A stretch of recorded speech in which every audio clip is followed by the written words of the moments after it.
大家好，欢迎收看本期视频。很多人都喜欢养殖绿植，在美化环境的同时，也净化空气。文竹大家比较喜爱的品种，但是在养护的过程中遇到了黄叶生长缓慢的问题。今天我就给大家分享一个小技巧，用一种枝叶给文竹吃上4滴，新芽猛长，枝繁叶茂。这神奇的东西到底是什么呢？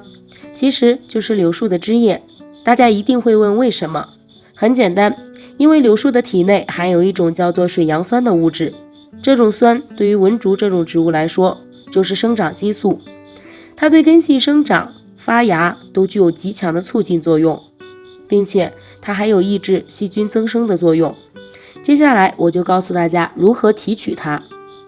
首先折几根柳树枝，去叶，剪成一段一段，然后浸泡在清水里，最后装在塑料瓶中，并装入8分满水。当发现瓶中柳树条沉底即可。每10天浇一次，过段时间你就会发现文竹爆盆了。